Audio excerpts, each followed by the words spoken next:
देखो independent events का मतलब पता क्या हो गया कि अगर आपने कोई बॉल निकाली, आपने जैसे आपने मान लो कोई 2 बॉल्स आपने बैग से निकाली, ठीक है, आपने उस बॉल को ना वापस नहीं डालना, मतलब अभी हमने पीछे क्या किया, हम उस बॉल को वापस बैग में डाल रहे थे, इसमें आप जो है बॉल को वापस डाल भी सकते हो। इंडिपेंडेंट का मतलब ये हो गया कि आप बॉल निकालो, वापस बैग में रिप्लेस कर दो, फिर दूसरी बॉल निकाल लो। इंडिपेंडेंट में ये हो गया। तो इसके लिए आपने क्या याद रखना है, probability of A intersection B equal to probability of A into probability of B.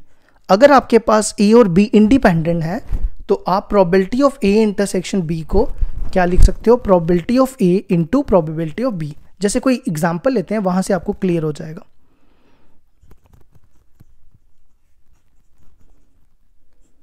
मान लो हम एक एक्सपेरिमेंट लेते हैं, एक्सपेरिमेंट ले रहे हैं हम कार्ड ऑफ 52 कार्ड्स, हम कार्ड्स वाला एक्सपेरिमेंट ले रहे हैं, ठीक है। टोटल कार्ड्स कितने होते हैं, 52, ठीक है। उसके बाद हम क्या करते हैं, हम ए को रख लेते हैं कि कार्ड जो है वो स्पेड है, कार्ड इज ए स्पेड, और बी को हम रख लेते हैं कार्ड जो है इज एन एस, ठीक है। अब हम क्या करते हैं, पहले ए की प्रोबेबिलिटी निकाल लेते हैं। ए की प्रोबेबिलिटी देखो क्या होगी, card is a spade, spade कितने होते हैं, स्पेड होते हैं 13, तो 13 अपॉन टोटल कितने हैं 52। फिर हमने बी को क्या लिया, बी हमने लिया एस, एस होते हैं 4, तो प्रोबेबिलिटी ऑफ बी क्या हो जाएगी 4/52, ठीक है। इसको आप काट के लिख दो, ये कितना होगा 1/4, और ये हो जाएगा 1/13। अब नेक्स्ट हम क्या करते हैं, ए इंटरसेक्शन बी निकालते हैं। अब आप देखो ए और बी में क्या कॉमन होगा, स्पेड कितने होते हैं 13 और एस हैं 4, तो दोनों में कितने एस कॉमन होंगे, इसमें एक एस कॉमन होगा 1/52, ठीक है। इसमें देखो ना कार्ड स्पेड में कैसे होते हैं, ए जे के क्यू 1 2 सो ऑन 10 तक, तो इसमें एस कितने हैं 1 ही है ना, और इसमें 4 है, तो कॉमन 1 ही हुआ, और टोटल 52। अब अभी हमने मल्टीप्लिकेशन थ्योरम पढ़ी थी, मल्टीप्लिकेशन थ्योरम पढ़ी थी ना अभी, ए इंटरसेक्शन बी को हम क्या लिखते थे, ये क्या था ना हमने अभी, probability of A by B equal to probability of A intersection B upon probability of B. तो probability of A intersection B क्या आया था, probability of B into probability of A by B, है ना।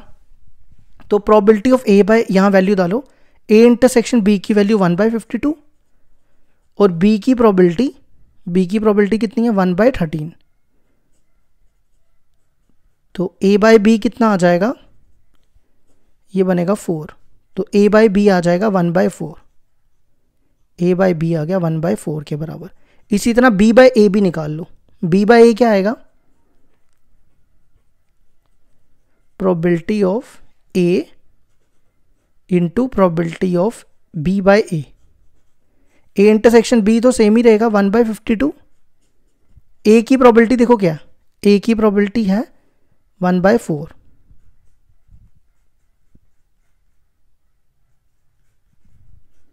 ये और ये कटेगा, तो प्रोबेबिलिटी ऑफ बी बाय ए आ जाएगा 1/13। अब ना हमारी बात आप ध्यान से सुनना, क्या बोलने जा रहे हैं, देखो probability of A by B, और अगर आप ध्यान दो ए दोनों सेम है, क्योंकि ये भी 1/4 है और ये भी 1/4 है, तो हम यहां लिख सकते हैं probability of A by B is equal to probability of A, और अगर आप यहां ध्यान दो probability of B by A is same as probability of B,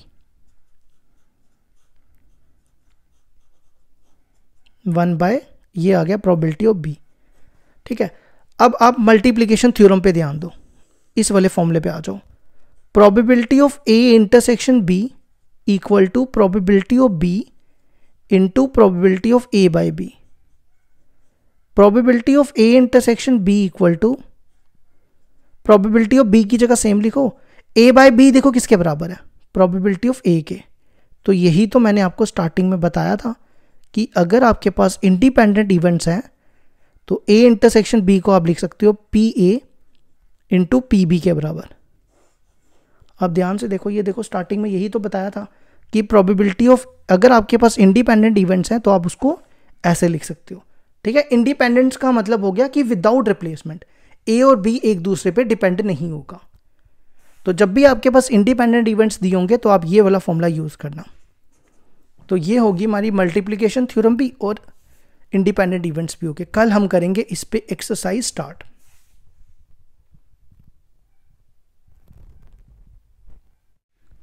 independent events के बाद कुछ रिमार्क्स याद कर लो। अगर आपके पास 3 इवेंट्स दिए हों, A intersection B intersection C, और ये तीनों इंडिपेंडेंट इवेंट्स हैं, तो आप इसको ऐसे लिख सकते हो, probability of A into probability of B into probability of C. Same case अगर आपके पास ऐसा हो, probability of A1 intersection A2 intersection A3 intersection up to so on intersection AN। अगर ये सारे इंडिपेंडेंट इवेंट्स हैं तो आप इसको ऐसे लिख सकते हो, probability of A1 into probability of A2 into probability of A3 up to so on into probability of AN। ये कब करना है? जब आपके पास इंडिपेंडेंट इवेंट्स दिए हों। अब हम करेंगे एक्सरसाइज 30.4 स्टार्ट। एक्सरसाइज 30.4 देखो क्या दिया है। A coin is toss thrice and all the outcomes assume equally likely in which of the following cases the following events A and B are independent। देखो क्या कहता है, एक क्वाइन को 3 बार टॉस करना है, तो उसकी सैंपल स्पेस क्या बनती है? हेड हेड हेड, या head head tail, head tail head, tail head head, H T T, T H T, और फिर टी टी एच, और कितने रह गए? 1 2 3 4 5 6 7 हो गए ना, और लास्ट 8। तो एस में कितने एलिमेंट्स हैं? 8। अब हमें क्या आता है, ये फर्स्ट पार्ट में हमें शो करना है A and B are independent. Independent के लिए क्या शो करना है? अभी हमने पढ़ा probability of A intersection B equal to probability of A into probability of B. ये चीज हमें शो करनी है। तो ए देखो क्या दिया है, first throw results in head, मतलब जो फर्स्ट है, जैसे ये फर्स्ट थ्रो है, ये सेकंड थ्रो है, ये थर्ड थ्रो है, तो फर्स्ट थ्रो में हेड होना चाहिए।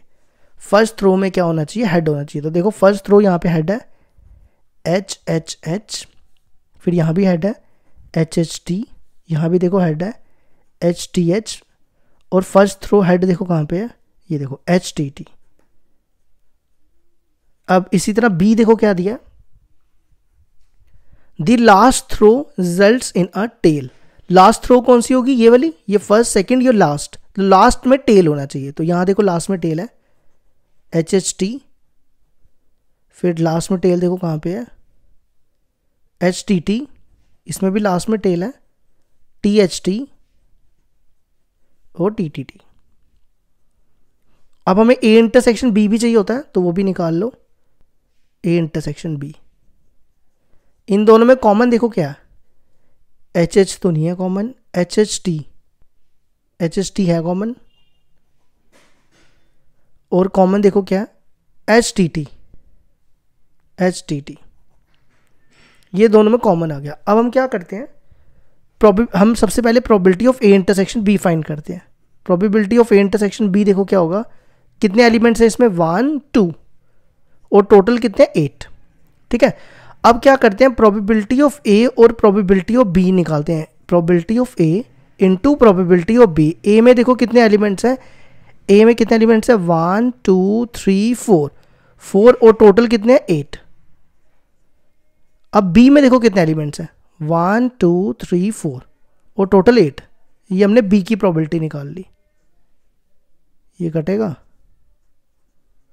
2 बाय, ये भी कटेगा, तो देखो दोनों का आंसर सेम आ गया। तो ये इंडिपेंडेंट हो गए, equal to probability of A into probability of B. तो हम यहां कह सकते हैं A and B are independent. देखो हमने क्या किया था, ए इंटरसेक्शन बी की प्रोबेबिलिटी निकाली। यहाँ पे कितने एलिमेंट्स है, 1 2 और टोटल 8। फिर हमने ए की प्रोबेबिलिटी निकाली, ए में 4 एलिमेंट्स है 4/8। फिर हमने बी की निकाली, बी की भी 4/8। अब आ जाओ सेकेंड पार्ट पे। सेकेंड पार्ट है हमारे पास, the number of head is odd, मतलब जो हेड है वो ऑड होने चाहिए। मतलब कि आप जैसे ये देखो, इसमें हेड कितने हैं, 1 2 3, 3 ऑड होता है ना, तो आपने ये वाले लेने हैं एच एच एच। फिर ऑड वाले देखो, इसमें 2 हैं हेड, तो हमने ये नहीं लेने। इसमें भी 2 हैं, इसमें भी 2, इसमें 1, एच टी टी। फिर नेक्स्ट देखो ऑड, इसमें भी एक ही है, टी एच टी, और इसमें भी ऑड है, टी टी एच। अब बी देखो, बी है कि नंबर ऑफ टेल ऑड होने चाहिए। तो इसमें कितने टेल है, एक ऑड होता है एच एच टी। इसमें भी एक है एच टी एच। इसमें भी एक है टेल टी एच एच। और कौन सा है ऑड वाला, और कोई नहीं है ना। एक टेल 2, एक टेल 3, और हाँ ये भी आएगा ना, 3 टेल भी, 3, इसमें 3 टेल है तो 3 वाला भी ऑड होता है। अब दोनों में कॉमन देखो क्या है, कॉमन तो कुछ भी नहीं है ना दोनों में ना, तो कुछ भी कॉमन नहीं हो तो मतलब 5। तो अब इनकी प्रोबेबिलिटी निकालो, पहले ए इंटरसेक्शन बी की। इसमें कोई भी एलिमेंट नहीं है तो इसकी प्रोबेबिलिटी 0/8, 0 हो जाएगी। अब ए हमें निकालना है ए इंटू बी। ए की प्रोबेबिलिटी देखो क्या होगी, ए में कितने एलिमेंट्स हैं, 1 2 3 4, और टोटल कितने हैं 8, हो गया ए की प्रोबेबिलिटी। अब बी की प्रोबेबिलिटी, बी में कितने हैं 1 2 3 4, टोटल 8। तो ये कटेगा, तो ये बनेगा 1/4। आप देखो दोनों इक्वल नहीं आए, ये दोनों इक्वल नहीं आए, तो हम लिख सकते हैं probability of A intersection B is not equal to probability of A into probability of B. तो ये बनेगा A and B are not independent.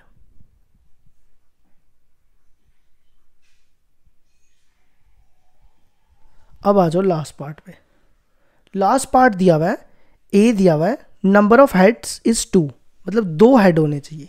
तो 2 हेड देखो कहाँ पे है, 1 2 और 3, H H T, H T H और T H H.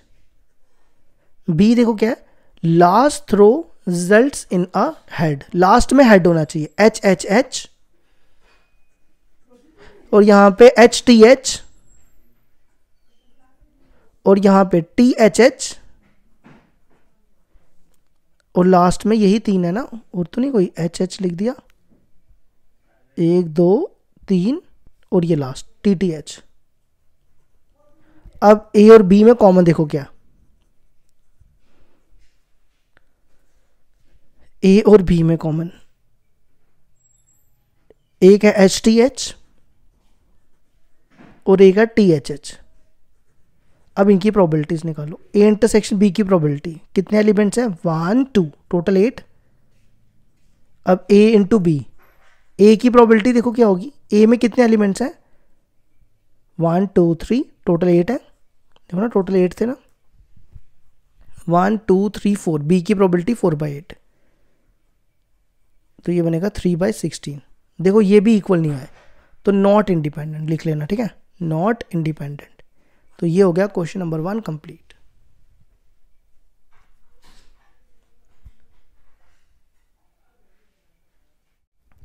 Question number 2 देखो क्या दिया है, prove that in throwing a pair of dice the occurrence of the number 4 on the first die is independent of the occurrence of 5 on the second die. मतलब हमें क्या show करना है, हमारे पास पेयर ऑफ डाइस है, pair of dice मतलब 2 dice हैं, हमें बताना है कि जो फर्स्ट डाई है उसमें 4 होना चाहिए और सेकंड में 5 होना चाहिए और इंडिपेंडेंटली होना चाहिए, मतलब दोनों एक दूसरे पे डिपेंड नहीं होने चाहिए, ठीक है। तो हमें इंडिपेंडेंट शो करना पड़ेगा, तो देखो कैसे करेंगे। पहले तो सैंपल स्पेस क्या बनती है 2 डाइस की, 1 1 1 2 1 3 अप टू सो ऑन 6 6। कितने एलिमेंट, क्या फॉर्मूला होता है इसका, 6 की पावर n, n होता है 2 डाइस, तो कितने होते हैं ये टोटल मिला के 36 होते हैं, 36। अब ए देखो क्या दिया, ए दिया है कि 4 ऑन दी फर्स्ट डाई, पहले डाई में 4 आना चाहिए, मतलब जैसे ये पहला डाई है, ये दूसरा डाई है, इसमें 4 होना चाहिए और इधर कुछ भी हो, जैसे देखो 4 1, 4 2, 4 3, 4 4, 4 5 और 5 6, 4 6। देखो हमने पहले वाले में 4 4 रखा। अब बी में देखो क्या कहता है, बी कहता है कि सेकंड डाई में 5 होना चाहिए, तो फर्स्ट डाई में कुछ भी रख लो, 1 5, 2 5, 3 5, 4 5, 5 5 और 5 6। तो आप देखो पहले इनमें कॉमन क्या है, इनमें सिर्फ 4 5 वाला कॉमन होगा, 4 5 वाला। अब निकालो इनकी प्रोबेबिलिटीज। ए इंटरसेक्शन बी की प्रोबेबिलिटी क्या होगी, कितने एलिमेंट्स है, 1 और टोटल 36। इंडिपेंडेंट चेक करना है हमें। अब हम निकालेंगे P of A into P of B. A में देखो कितने एलिमेंट्स हैं, 1 2 3 4 5 6 और टोटल 36। ये ए की प्रोबेबिलिटी निकल गई। अब बी की, बी में कितने हैं, 1 2 3 4 5 6 और टोटल 36। ये 6 1 सा 6, तो आप देखो दोनों का आंसर सेम आ गया। तो probability of A intersection B equal to probability of A into probability of B. तो hence A and B are independent events. ये हो गया हमारा क्वेश्चन कंप्लीट।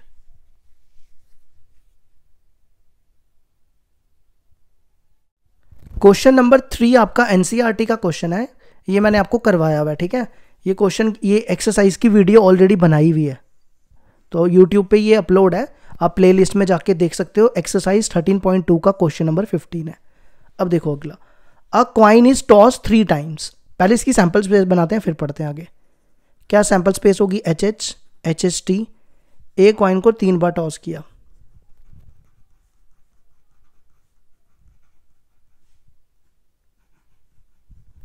ये बन गई इसकी सैंपल स्पेस। अब एक एक करके पढ़ते जाओ। Let the events A B C be defined as follows. A दिया हुआ है, फर्स्ट टॉस इज हेड, तो पहले लिख लेते हैं। फर्स्ट टॉस में हेड होना चाहिए, तो हेड देखो कहां पे है, फर्स्ट टॉस, ये फर्स्ट टॉस, ये सेकंड टॉस, ये third toss. H H H H H T और first toss H T H और कोई, हाँ एच टी टी। अब बी पढ़ो।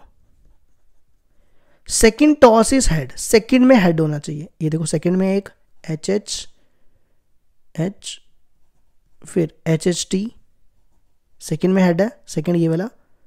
और कौन सा सेकंड, और कोई है ना, और कोई नहीं है। तो ये आ गया हमारा बी, ठीक है। दोबारा देख लो, सेकंड 1 2, ये भी है ना 3, टी एच एच ये सेकंड वाला हेड और टी एच टी। अब सी पढ़ो, सी क्या दिया हुआ है, सी दिया हुआ है एग्जैक्टली 2 हेड्स, मतलब 2 हेड होने चाहिए। तो 2 हेड देखो क्या होंगे, एक ये exactly 2 head, 1 2, exactly 2 heads are toss in a row. देखो इसमें क्या बोला है, एग्जैक्टली 2 हेड्स, 2 हेड होने चाहिए, आर टॉस इन अ रो। रो मतलब कि एक साथ होने चाहिए, जैसे यहां देखो एक साथ ये है एच एच टी और एक साथ ये भी हैं 2 टी एच एच, 2 ही होने चाहिए, ठीक है। ये वाला मत लिख देना क्योंकि इसमें 3 है। अब आ जाओ फर्स्ट पार्ट। फर्स्ट पार्ट में हमें शो करना है कि check the independence of A and B. A और बी को इंडिपेंडेंट चेक करना है। पहले ए इंटरसेक्शन बी निकालो, यहां निकाल दो। ए इंटरसेक्शन बी क्या होगा, दोनों में कॉमन देखो क्या है, एक एच एच एच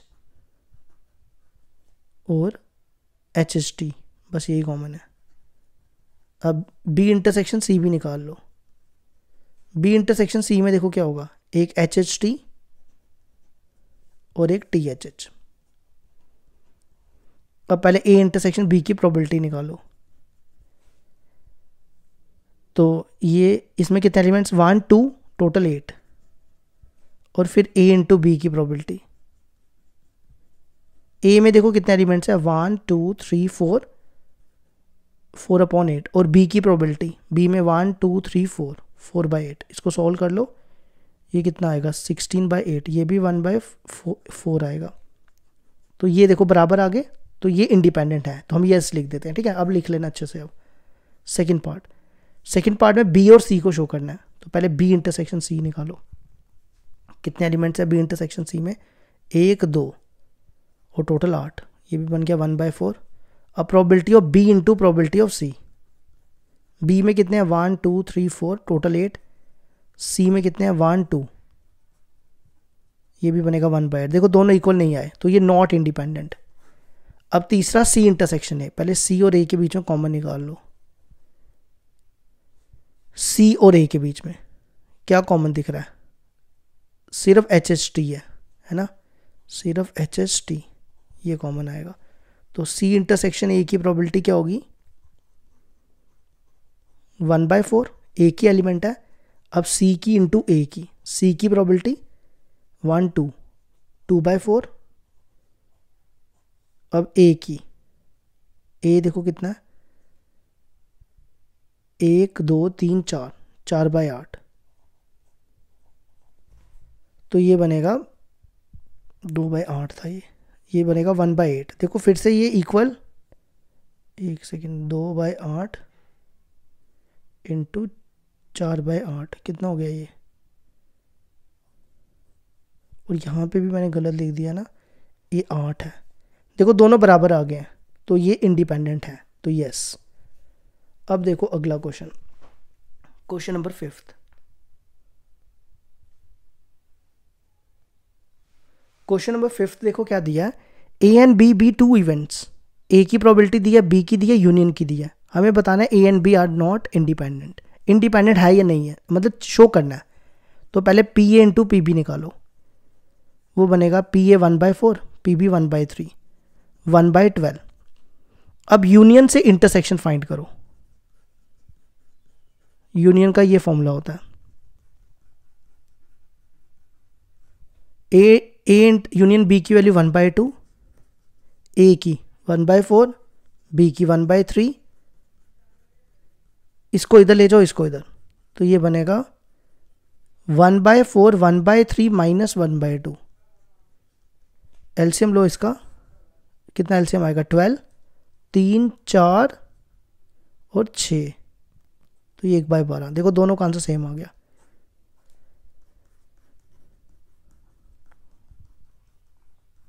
तो ये प्रूफ हो गया कि ये इंडिपेंडेंट है।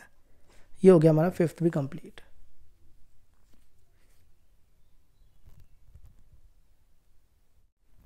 क्वेश्चन नंबर 6 देखो क्या दिया है, given 2 independent events A and B such that A की प्रोबेबिलिटी दी है, बी की दी है। फर्स्ट पार्ट है हमें ए इंटरसेक्शन बी निकालना है। इंडिपेंडेंट दिए है ना, देखो जब तक इंडिपेंडेंट नहीं बोला होगा तब तक ये फॉर्मूला मत लगाना। तो ये बनेगा probability of A into probability of B. A की प्रोबेबिलिटी 0.3, बी की 0.6, वो कितना होगा 0.18। अब सेकंड पार्ट है, प्रोबेबिलिटी निकालनी है ए, इसको ए नॉट बोलते हैं। क्या बोलते हैं? A not intersection B. इसको देखो हम ऐसा लिख सकते हैं, probability of A not into probability of B. ठीक है, नॉट ए की प्रोबेबिलिटी कैसे निकालते हैं? नॉट ए की प्रोबेबिलिटी निकालते हैं 1 minus P of A.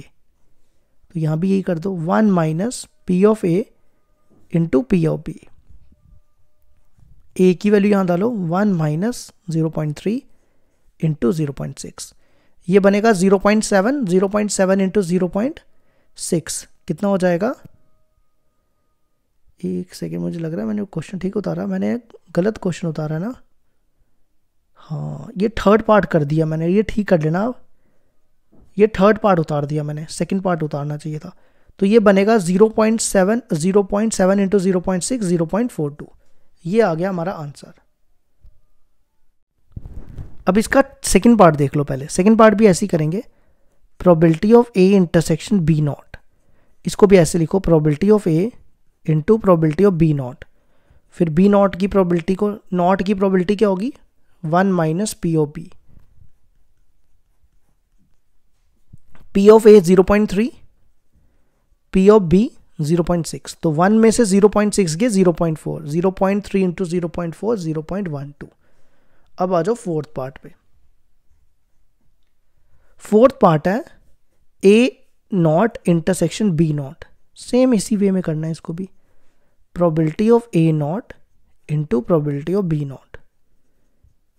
Probability of A not ये देखो अभी निकाली हमने प्रोबेबिलिटी 1 माइनस 0.3 और B नॉट की 1 माइनस 0.6, ये बनेगा 0.7 इंटू 0.4 0.28। फिफ्थ पार्ट है A यूनियन B का फॉर्मूला लगा दो इसमें, probability of A plus probability of B minus probability of A intersection B। A की प्रोबेबिलिटी 0.3, B की 0.6 और A इंटरसेक्शन B की 0.18। ये बनेगा 0.9, 0.9 में से मतलब 90 में से 18 गए 72, 0.72। अब आ जाओ फिफ्थ और सिक्स्थ और सेवन्थ पार्ट। सिक्स्थ में A बाई B निकालना है, इसका फॉर्मूला बनेगा A intersection B upon probability of B। A intersection B की वैल्यू 0.18 और इसकी 0.6, ये कर लेना, 0 पॉइंट कटेगा 0.3 बचेगा। अब लास्ट पार्ट है B बाई A, इसका फॉर्मूला बनेगा B intersection A upon probability of A। B intersection A देखो क्या 0.18, B इंटरसेक्शन A और A इंटरसेक्शन B सेम होता है, A की प्रोबेबिलिटी 0.3, तो ये कट के 0.6 आएगा। अब आ जाओ क्वेश्चन नंबर 7 पे। 7 में देखो क्या दिया है, नॉट की प्रोबेबिलिटी दी है, B के नॉट की प्रोबेबिलिटी ये यूनियन की दी है, A और B इंडिपेंडेंट है, हमें P ऑफ A निकालना है। तो देखो कैसे करेंगे, पहले नॉट B का फॉर्मूला लगाओ 1 माइनस PB, यही होता है ना, इसको इधर उसको उधर, तो PB कितना आ जाएगा, PB आ जाएगा 1 में से 0.65 गए 0.35। अब लगाओ फॉर्मूला। अब A यूनियन B का फॉर्मूला देखो क्या होगा, यूनियन दिया हुआ है ना, इसलिए यूनियन का फॉर्मूला लगा रहे हैं, हमें PA निकालना है, PA plus PB minus PA intersection B। A union B की वैल्यू 0.85, P ऑफ A निकालना है हमें, इसको ऐसे ही रहने दो, P ऑफ B की वैल्यू 0.35 और ये इंडिपेंडेंट दिया हुआ है, तो हम इसको लिख सकते हैं P of A into P of B। इसको इधर ले आओ, 0.85 में से 0.35 के कितने बचेंगे 0.50, P इन दोनों में P ऑफ A कॉमन, तो यहाँ बचेगा यहाँ 1 और यहाँ बचेगा PB। यहाँ PB की वैल्यू डाल दो, PB की वैल्यू देखो क्या है 0.35, 1 माइनस 0.35,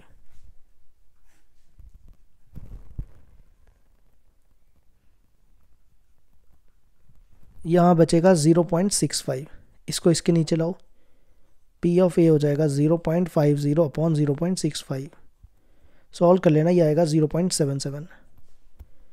ये हो गया हमारा क्वेश्चन कंप्लीट।